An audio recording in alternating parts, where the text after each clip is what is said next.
നാമനിർദ്ദേശ പത്രികകൾ തള്ളിയതിനെതിരായ ഹർജികൾ നിരസിച്ച് ഹൈക്കോടതി. വിവിധ കാരണങ്ങളാൽ പത്രിക തള്ളിയതിനെതിരെ 6 ഹർജികളാണ് ഇന്ന് ഹൈക്കോടതിയിൽ എത്തിയത്. റിട്ട് ഹർജികൾ നിലനിൽക്കില്ലെന്നും തിരഞ്ഞെടുപ്പ് ഹർജികൾ മാത്രമേ നിലനിൽക്കൂ എന്നും ഹൈക്കോടതി അറിയിച്ചു. ബിന്നിൽ പലയിടങ്ങളിൽ നിന്നായി 2000-ൽ-അധികം ഹർജികളാണ് തള്ളപ്പെട്ടത്.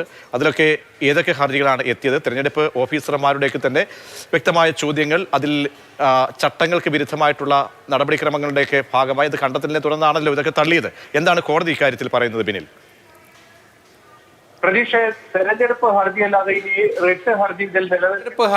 ഇനി റിട്ട് ഹർജി ഇതിൽ നിലനിൽക്കില്ല എന്നതാണ് ഹൈക്കോടതി വ്യക്തമാക്കിയിരിക്കുന്നത്. സംസ്ഥാനത്തുടനീളം നിരവധി ഇടങ്ങളിൽ നാമനിർദ്ദേശ പത്രികകൾ തള്ളിയതിനെതിരെ ഒരുപാട് പരാതികളുണ്ട്. ഇതിൽ ഏതാണ്ട് 6 ഹർജികളാണ് ഇന്ന് ഹൈക്കോടതിയിൽ എത്തിയത്. അടിയന്തരമായി പരിഗണിക്കണമെന്ന ആവശ്യവുമായി ഈ ഹർജികൾ ഇന്ന് ഉച്ചയോടുകൂടിയാണ് ഇലക്ഷൻ കേസുകൾ പരിഗണിക്കുന്ന ബെഞ്ചിന് മുമ്പാകെ എത്തിയത്. പക്ഷേ ഇതൊന്നും തന്നെ ഇപ്പോൾ പരിഗണിക്കാൻ കഴിയില്ല എന്ന നിലപാടാണ് കോടതി എടുത്തത്. കാരണം ഇതിൽ തെരഞ്ഞെടുപ്പ് നടപടിക്രമങ്ങൾ തുടങ്ങിക്കഴിഞ്ഞാൽ പിന്നീട് ഇടപെടുന്നതിന് വലിയ പരിമിതികളുണ്ട്. സുപ്രീം കോടതി തന്നെ കൃത്യമായ മാനദണ്ഡങ്ങൾ ഇക്കാര്യത്തിൽ മുന്നോട്ട് വെച്ചിട്ടുണ്ട്. അതുകൊണ്ട് തന്നെ നാമനിർദ്ദേശ പത്രിക തള്ളിയതിനെതിരായി എന്തെങ്കിലും പരാതികളുണ്ടെങ്കിൽ ഇനി അത് തെരഞ്ഞെടുപ്പ് ഹർജിയായി മാത്രമേ നൽകാൻ കഴിയൂ. തെരഞ്ഞെടുപ്പ് ഹർജി എന്ന് പറയുന്നത് ഇതിന്റെ തെരഞ്ഞെടുപ്പിന്റെ പ്രക്രിയകൾ പൂർത്തിയായതിനു ശേഷം മാത്രമേ, അതായത് ഫലപ്രഖ്യാപനത്തിന് ശേഷം മാത്രമേ ഈ തെരഞ്ഞെടുപ്പ് ഹർജികളുമായി നമുക്ക് മുന്നോട്ട് വരാൻ കഴിയൂ. അതുകൊണ്ട് തന്നെ ഈ മത്സര രംഗത്ത് ഇപ്പോൾ തള്ളപ്പെട്ട പത്രികകളുടെ കാര്യത്തിലൊന്നും ഒരു തരത്തിലുള്ള ഇടപെടലും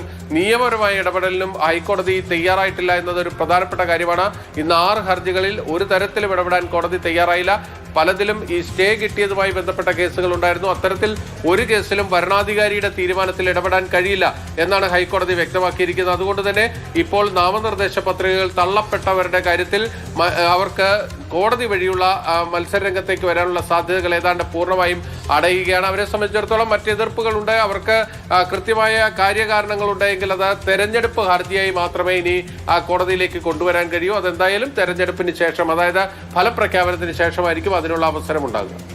ശരി, ബിന്നിലാണ് വിവരങ്ങൾ നൽകിയത്. തെരഞ്ഞെടുപ്പ് ഹർജിയുമായി ബന്ധപ്പെട്ട് നാമനിർദ്ദേശ പത്രികകൾ തള്ളപ്പെട്ട ആളുകളാണ് കോടതിയിലേക്ക് പോയത്. ആ ഹർജികളാണ് ഇപ്പോൾ ഹൈക്കോടതി തള്ളിയിരിക്കുന്നത്.